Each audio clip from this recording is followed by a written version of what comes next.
Good morning.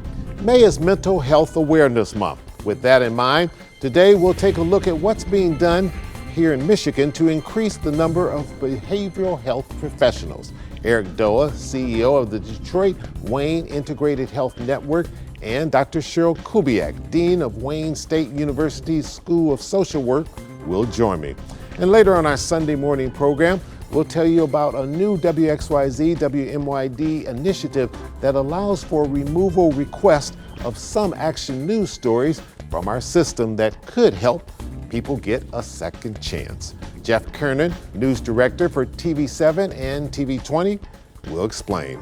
It's Sunday, May the 8th, Mother's Day. I'm Chuck Stokes, and this is Spotlight.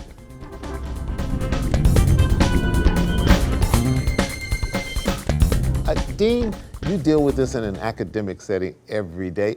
Paint the picture for us. What's going on? So thanks so much, Chuck, for having us. It's really important to both of us to be here and talk about this issue. As many know, the behavioral health issues that have arisen because of the pandemic have really accelerated the need for people with professional degrees in mental health, substance use disorders. And unfortunately, prior to the pandemic, we had a shortage of professionals in those fields, particularly in public sector mental health, community mental health, which Mr. Doa is the president of DWIN and is acutely aware of this. But it's so accelerated now that many of our organizations and community providers have up to 30% of vacancy rates. And that's resulted in closing programs and wait lists that really, it is not the time to do that.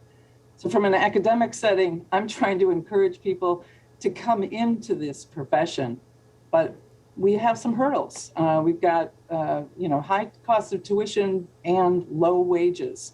So it's not the greatest environment, but it is very worthwhile. And we're working on some of those environmental issues. And that's where Eric and I have teamed up quite a bit. I am an admirer of Cheryl Kubiak. So, teaming up with Wayne State was an absolute common sense thing to do. You're talking about a neighbor that's right within our backyard here. And we are both working towards the same thing. One, I have an issue where I have vulnerable folks who need clinicians to provide services, to and for them. Cheryl has an academic institution that welcomes folks wanting to serve, within our communities. And so when you have that void where folks are not coming into the profession, it is just a common sense, reasonable thing for us to do, to put our heads together to figure out how can we both complement each other. And that's where we are at this point. Are things being done in Lansing to help improve the situation? Dean? Felicia Brayback from Washtenaw County is actually introducing some supplemental budget that would provide for 1,000 new social workers across the state. So we're hoping things like that happen. The loan repayment programs haven't really been successful because they require people to work for 10 years before they can have any relief. And on a social worker's salary, 10 years is a long time.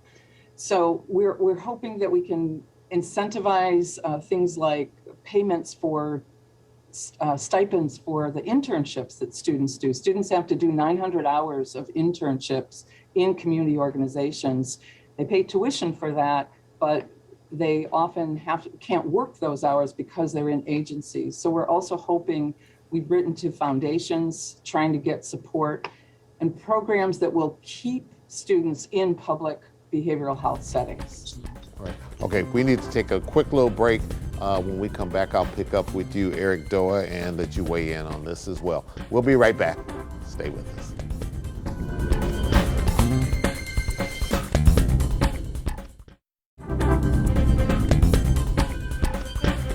And welcome back to Spotlight. Eric Doa, I had to get a little break in there, but we're back and wanted to give you a chance to weigh in on the question that I originally posed to Dean Kubiak. Sure. there is a tremendous amount of paperwork that is connected to behavioral health within the public space. And when you have gone to school to become a social worker, and you want to focus on treating and caring for folks. And so if a health plan or another private entity is offering you a similar opportunity and that involves less paperwork, some folks we're finding are gravitating towards those opportunities. When schools are competing for the same workers that we are, and then you also have, Dean Kubiak trying to attract, students into her academic institution, it creates for a very dire situation now where we have money going into schools to attract clinicians, but you don't have enough folks entering the field. And then you have on the mental health side, we have a lot of our providers who are, having to hire or avoid some of them 30%, in terms of their workforce has been depressed. So all of those things trying to balance, it's not an easy thing for a vulnerable population. Sure. Dean Kubiak, I want to bounce back to you for a second. Some of the supplemental funding that you talked about, is Lansing getting the message? Because when we look at some of this, they're cutting out some of the stuff that you're lobbying for. Yeah. I hope they're getting the message. We're trying really hard to get the message out. I think that sometimes when we think about healthcare professionals, it's not a one size fits all. And so where we have funds that go into support for other healthcare professions like tuition support for nursing or psychiatrists, that doesn't generally filter down to social workers. Yet social workers are the #1 provider of behavioral health services, not only in this state, but nationally. And so the awareness of what social workers do on the front lines, and as Eric said, this is not easy work. It's difficult work when you're carrying the load of other people's trauma, other people's access to resources. So it's not for the faint of heart. But I think they are providing a dire community service. And we've got to recognize that if we're going to promote this kind of service in our community and this kind of support for individuals in our community, that maybe we have to shoulder some of the cost of that, that we shouldn't put that all on the students as they're trying to seek this profession. Sure. Eric Doa, how much of this is being driven by those who perhaps are more interested in privatizing this care as opposed to having governmental agencies deal with this? And long term, would that be a better solution, or will that hurt what we are trying to do in terms of delivery of healthcare services? What a wonderful question.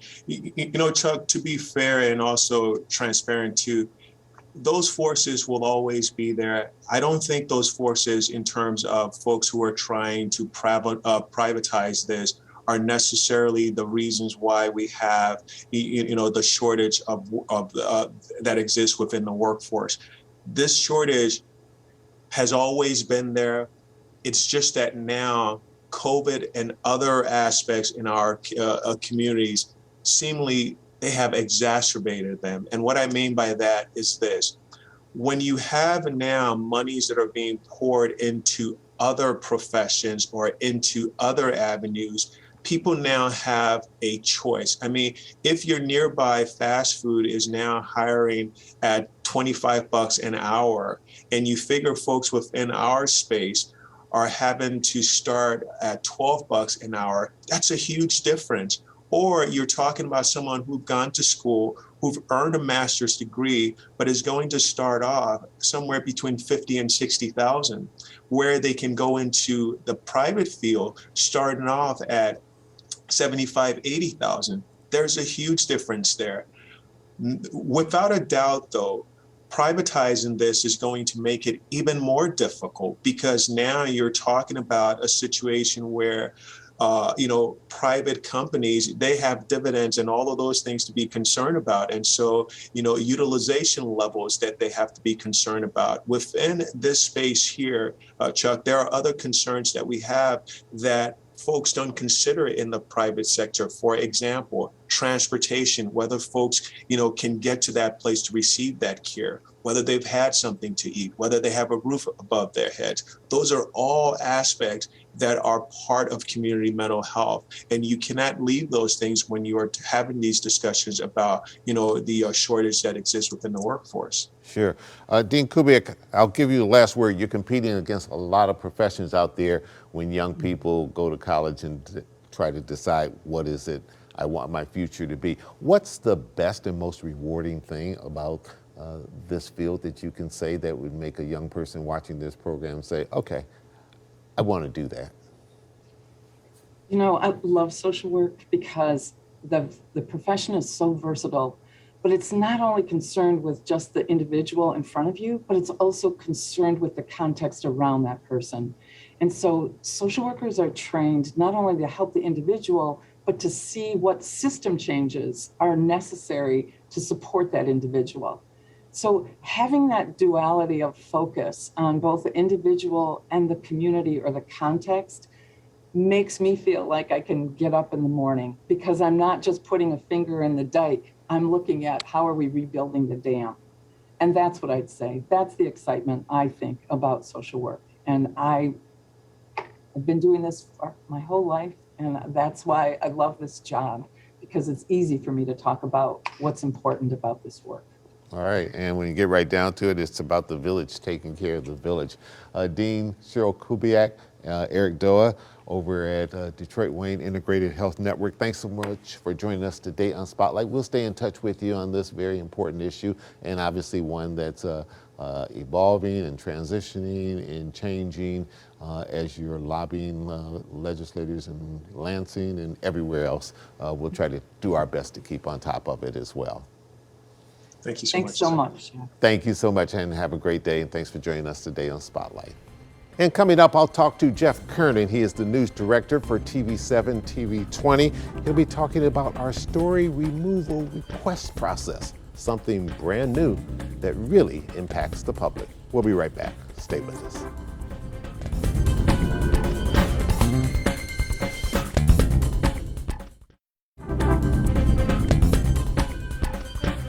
And welcome back to Spotlight. Joining me now is my friend and colleague, Jeff Kernan. He is the news director for WXYZ, WMYD, Channel 7, and Channel 20 Action News.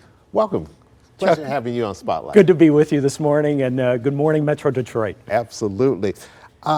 You've been in the news business a long time, and so you can testify to the fact that once a story is done and it hits the air, it takes on a life of its own, and trying to get that genie back in the bottle, so to speak, almost never happens, but there's an attempt to try to maybe alter that to some extent, correct? Chuck, there's no question that our work has impact. Certainly impact in terms of informing Metro Detroit of what's going on, or any city across the country, and has impact on those that we report on. In whatever circumstance that individual may be involved in a story. And to your point, that it lives on. Certainly, it always has lived on in a way on broadcast, but as digital and social media has evolved and has become so important in terms of audiences and consumers consuming our content and the journalism we provide, certainly those stories remain on almost forever. You Google, right? We all, first thing we do is we Google something.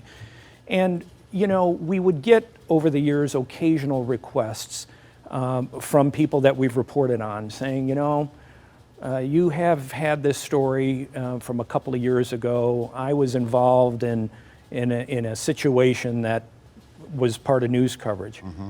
And I'm trying to get on with my life, and whether they're oftentimes those are misdemeanors. Exactly. We aren't talking about felonies where somebody is some kind of a situation that might be embarrassing at the moment, requires some kind of news coverage, and it has lived on. And we would get occasionally those requests over the years of somebody saying, "Hey, would you take that down?" I think where we're at now, Chuck, and not only here at WXYZ, but our parent company, Scripps, across all of our stations across the country is trying to take a more... Which is a big number, we should Exactly. say, 60 some odd stations from coast to coast. A holistic approach to it in terms of being accessible, certainly accessible to Metro Detroit, to our audience, but being accessible to those people that we report on. And trying to be responsive to their ask of us, would you edit or take down a story? And so we are now actively receiving and actively trying to be responsive to folks who will ask us, would you edit or take down a story that has been out there for years? And to your point of it's not nonviolent, a misdemeanor. Well, that was going to be the question, Yeah. because people are going to say, okay, we're talking about misdemeanors and stuff, but what type of things will you not consider? Absolutely. We will not take down stories that are felonies. We will not take down stories of violent crimes, including sexual assault and those kind of violent crimes that people might have been involved in. And we will not take down stories, or we are likely not to take down stories involving public officials, those who have the They're public held trust. to a higher trust. Held to a higher standard. Yeah. And people need to be able to find out about something that may involve somebody that holds the public trust. And therefore, those individuals, they're evaluated and they're considered in a different way. And so we are not likely to take down those stories involving, again, those folks that are public figures, those that hold the public trust, and certainly those stories that involve violent crimes, felonies, sexual assaults, and those sorts of things. Are these requests that will be made on an individual basis, or is it just a blanket thing? And do you maintain control as an editorial staff to be able to say, this case, we feel That's it's right. warranted, this one is not, and so people don't just inundate you saying, everybody gets a free card now? Individual requests won't, not lawyers on behalf of individuals, but Chuck Stokes is going to submit to us, WXYZ, through a form on our website, WXYZ.com, and you're going to say, my name, my date of birth, here's the situation, here's the article that I was involved in. That will be then submitted. And internally here at WXYZ, including our staff of that we have involving our Equity, Diversity, and Inclusion Committee that we have here, will consider that. Is this the right thing to do? What is this particular story? How long ago is it? This person is trying to get on there with their life. Should we edit it? Should we take it down? There'll be a formal process that we will consider on an individual case-by-case basis. Okay, hang on a second, gotta slip a little break in here. We'll come right back with a couple more questions. Stay with us.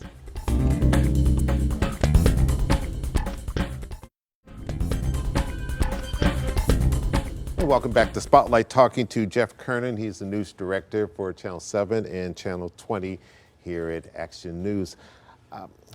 Jeff, what do you think the overall impact of this may have in terms of our community, and obviously on individuals it's going to have an impact, and how that has changed in the amount of time that we've been in the news business? Because when we first got in, there wasn't this internet, there wasn't this thing. And what power do you have in terms of what you take down? Is it just on our websites? If something gets up on, say, YouTube and other places, do you have any jurisdiction for that, so people really understand? Sure. Chuck, I think more than ever before, we have a responsibility to our community. I think that we have and a responsibility to those people that we cover. And as I mentioned, I think we have more than ever before the need to be accessible to those folks, and understanding that the consumption of content, before it was just broadcast, right? Channel 7. Right. And now it is various digital and social platforms. We have control only over what we have control over, and that's WXYZ and WMYD.com. And we will be responsible for those platforms, or the platforms that we have control over. And we'll make the decision based upon the request from the individual and the information that they provide. They might provide us court documents. this has been adjudicated, this has been satisfied with the court, whatever the case might be, would you edit or take this down? And we will responsibly review that. And in an effort of being responsive to not only Metro Detroit, but those people that we cover, will make a decision. Folks are looking to have a second chance. Sure. And to move on with their life. And oftentimes I imagine, even though you can't control what other sources, media sources do, it's sort of like leading by example. And how unusual is it for a media company like Scripps to do something like this in this day and age? I think it's pretty advanced. I do think so, and I think the challenge is there for us to continually think about the impact we have in the communities we serve. Not only in terms of informing the public of what's happening in Metro Detroit, and that's the good, sometimes the bad, and the challenging and whatnot, but also after the fact. And I think that there's a responsibility, a growing responsibility, that we as journalists, that we as a journalism entity have in terms of after effect and in the impact that our work has, not only for the here and now, but also going forward. Final question. This is new. We want to emphasize that if you're interested in this, just go to our website at WXYZ or WMYD. I imagine you'll be evaluating this. The entire corporation will be evaluating this and to see how it goes, but it's very forward thinking. That's right. WXYZ.com, WMYD.com, and on the menu bar, you'll see a request for removal. There's a form there, you'll fill it out. Fill it out as completely as possible, and we'll begin to evaluate those on a case-by-case basis and make the best decision that we can. Again, not all requests will be granted. I mean, we talked about that previously. And what's the next level to this? We'll keep looking at it. I just think it comes down to the responsibility that we have here in servicing Metro Detroit as a responsible journalism organization. All right, real quick, Pistons are not in the playoffs, but you came most recently from Milwaukee, Wisconsin. I noticed you have green on. Is that a little slide there? Are you rooting for the Milwaukee Bucks since the Pistons aren't in there? You got to go Bucks, is what I'll say. Giannis Antetokounmpo, how's that? I had to learn how to pronounce that. You remembered well. All right, next year the Pistons will be in it. You got to change. And go Pistons. That's exactly right. Jeff Kernan, thanks so much for joining us today on Spotlight. It's a pleasure having you. Thanks. And I'm Chuck Stokes. We'll be back next week with more newsmakers in the Spotlight. We hope you have a great week.